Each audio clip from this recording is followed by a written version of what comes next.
देखिए स्टूडेंट्स, पिछली वीडियो में हमने एक्सरसाइज 3.1 का क्वेश्चन नंबर फर्स्ट सेकंड हमने देख लिया है। अब बात करते हैं क्वेश्चन नंबर थर्ड की, जो कि एक्सरसाइज 3.1 का लास्ट क्वेश्चन है। एक्सरसाइज 3.1 में केवल 3 ही क्वेश्चन है, तीनों के अंदर ग्राफ ड्रॉ करना है, तो आप इसके लिए ग्राफ की कॉपी जरूर ले लें। ठीक है, स्टार्ट करते हैं। पहला question, the cost of 2 kg of apples and 1 kg of grapes on a day was found to be ₹160। किसी दिन ये पाया गया 2 किलो जो एप्पल हैं और 1 किलो जो हमारा ग्रेप्स है, उनकी जो कीमत है 160 रुपये है। आफ्टर ए मंथ, एक महीने के बाद, the cost of 4 kg of apples and 2 kg of grapes, और एक महीने के बाद हमने ये पाया कि 4 किलो सेब जो कि हमारे एप्पल्स हैं और 2 किलो ग्रेप्स अंगूर, उनकी जो कीमत है वो 300 रुपये हो गई। अब जो ये कंडीशन दे रखी है दो, इनको क्या करना है, represent the situation algebraically and geometrically.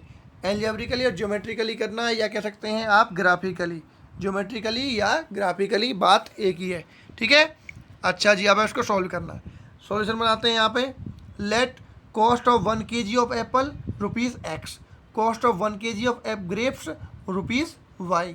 पहले एक मान लिया हमने 1 किलो एप्पल जो है उसकी कीमत X मान ली, और 1 किलो ग्रेप्स की हमने कीमत Y मान ली, क्योंकि दो ही चीज़ यूज हुई है, एप्पल और ग्रेप्स। तो एक का हमने कीमत X रुपीज़ और एक की Y रुपीज़, 1 किलो की। लेकिन क्वांटिटी कितनी कितनी है, एप्पल कितने हैं 2 किलो, तो 1 किलो की एक्स्ट्रा 2 किलो की कितनी हो जाएगी 2X, और 1 किलो ग्रेप्स हैं तो उसकी कीमत तो Y रहनी है, 2X प्लस Y बराबर कितने रुपए देने पड़े थे 160 रुपये।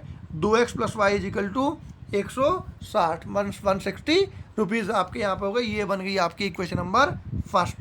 क्लियर बात, इक्वेशन नंबर फर्स्ट यहाँ पर बन के आ गई। उसके बाद की कंडीशन लगाते हैं। बाद में क्या था, एक महीने के बाद 4 किलो सेब, 1 किलो सेब की कीमत X रुपये है, तो 4 किलो की कितनी हो गई 4X रुपये, प्लस कितना खरीदे 2 किलो अंगूर ग्रेप्स, तो 2 किलो के लिए 1 किलो के लिए हमारे पास कितनी कीमत है Y, तो 2 किलो के लिए कितनी हो जाएगी 2Y, 2Y आपके यहाँ पर हो गई। तो 4X प्लस 2 रुपये देने पड़े उसको 300 रुपये बराबर 300। ये एक नंबर सेकंड आ गई। पहली बनी 2X plus Y is equal to 160, और दूसरी बनी 4X plus 2Y is equal to 300। Second equation बन गई। अब इनको सॉल्व करना है जैसे हमने पिछले 2 क्वेश्चनों में किया है।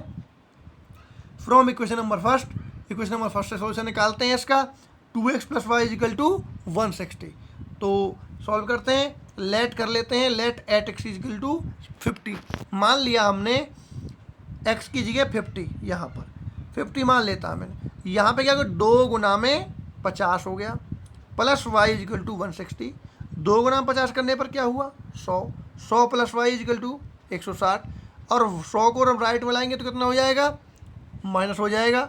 तो यहाँ से कितना निकल गया 160 में से 100 माइनस होने पर हो जाएगा y की वैल्यू 60। y की वैल्यू कितनी आ गई 60 रुपये निकल के आपके यहाँ पर आती है एक तरीके से। क्लियर बात, अच्छा जी कोई बात नहीं। अब बात करते हैं दोबारा से। x की वैल्यू मैंने क्या ले ली, अब की बार 60 ले ली। अब की बार मैं x की जगह यहाँ पे क्या रखूँगा 60, तो 2 गुना में 60 plus y is equal to 160।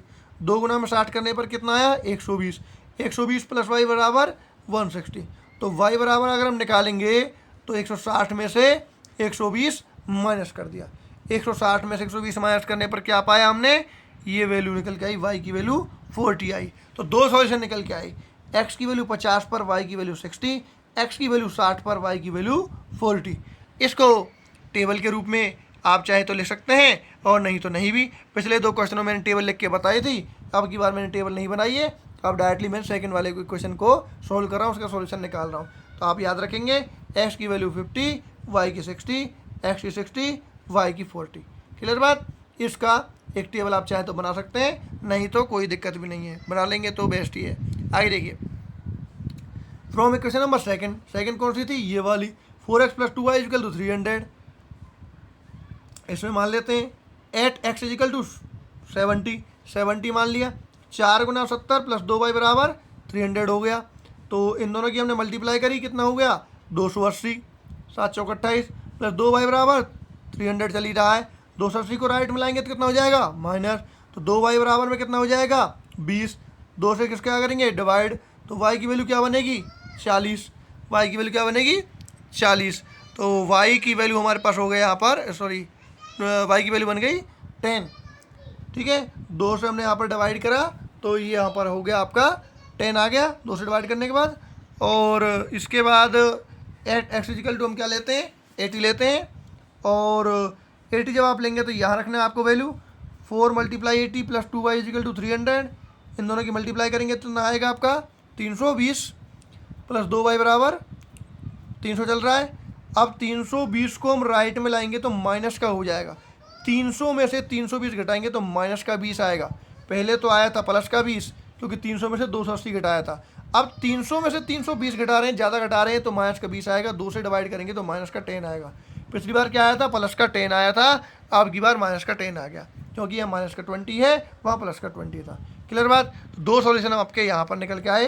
X की वैल्यू 70 रखने पर वाई की वैल्यू प्लस का 10, एक्स की वैल्यू 80 रखने पर वाई की वैल्यू माइनस का 10।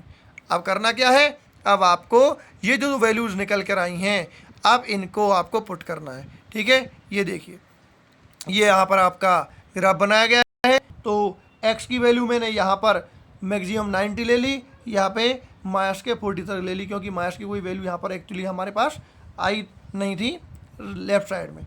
और y की पॉजिटिव वैल्यू मैंने 70 तक ली है और y की नेगेटिव वैल्यू मैंने -40 तक ली है। और ये मैंने कैसे किया है, ये मैंने उन वैल्यूज़ को देखकर लिया हुआ है यहाँ पर, क्योंकि y की जो मैक्सिमम वैल्यू है नेगेटिव वो -10 है और बाकी सब पॉजिटिव में ही आपकी वैल्यूज़ हैं, तो उसको देखकर मैंने यहाँ पर रखा हुआ है। तो देखिए यहाँ पर वैल्यू रखी, x की वैल्यू 50 पर y की वैल्यू कितनी निकल के आई 60 निकल के आई। x की वैल्यू 50 पर y की वैल्यू 60, एक पॉइंट आपका ये बना। दूसरा पॉइंट क्या था, x की वैल्यू 60 रखने पर y की वैल्यू क्या बनी थी 40 बनी थी। एक ये पॉइंट ये आया आपका। वो दोनों पॉइंट मैंने आपको मिला दिए, ये वाली लाइन इस तरीके से मिल गई। ये आपकी पहली वाली इक्वेशन का सॉल्यूशन निकल के आया। एक पॉइंट ये आया, एक पॉइंट आपका ये निकल के आया। ये आपकी पहली वाली इक्वेशन का सॉल्यूशन था। देखिए x की वैल्यू 50 पे y की 60, x की वैल्यू 60 पे y की भी 40। ठीक है, ये पहली वाली का इक्वेशन बता दिया मैंने। अब दूसरी वाली का इक्वेशन का सॉल्यूशन करते हैं। दूसरी वाली x की वैल्यू 70 पे y की वैल्यू 10। ये देखिए x की वैल्यू 70 पे y की वैल्यू 10, ये रही y की वैल्यू 10, यहाँ पे आया एक पॉइंट। ठीक है बात। और दूसरा पॉइंट क्या था आपका, दूसरा भी देखिए किसका, y की वैल्यू x की वैल्यू 80 पर y की वैल्यू -10, x की वैल्यू 80 पर y की वैल्यू 10। अब x की वैल्यू 80 कहाँ है, यहीं पे पॉजिटिव आप देख पा रहे हैं। तो y की वैल्यू -10 कहाँ है, यहाँ पे है भाई, ये -10 हो गई यहाँ पर ये वाली।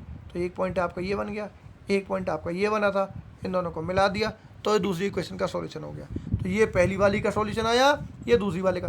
आप ध्यान रखें मैंने इन दोनों के ऊपर आपका जो है वो इक्वेशन भी लिखनी है कि कौन सी इक्वेशन का सॉल्यूशन है आपका। पहली वाली इक्वेशन कौन सी थी, ये वाली, तो उसका सॉल्यूशन ये वाला है, ये वाला। और दूसरी वाली इक्वेशन कौन सी थी, ये वाली थी, 4 किलो सेब 2 किलो अंगूर बराबर कितने 300। तो ये आपका इसका आपका ये सॉल्यूशन निकल के आया। ठीक है, तो इस प्रकार आपका क्वेश्चन नंबर 3 जो है ये आपका ख़त्म हो जाता है और यहाँ पर आपकी एक्सरसाइज 3.1 भी फिनिश हो जाती है। ठीक है, इसके बाद नेक्स्ट वीडियो में बात करेंगे एक्सरसाइज 3.2 की। अगर आपको क्वेश्चन समझ में नहीं आया तो एक बार आप दोबारा से ये वीडियो देख लें, आपको अच्छे समझ में आ जाएगा।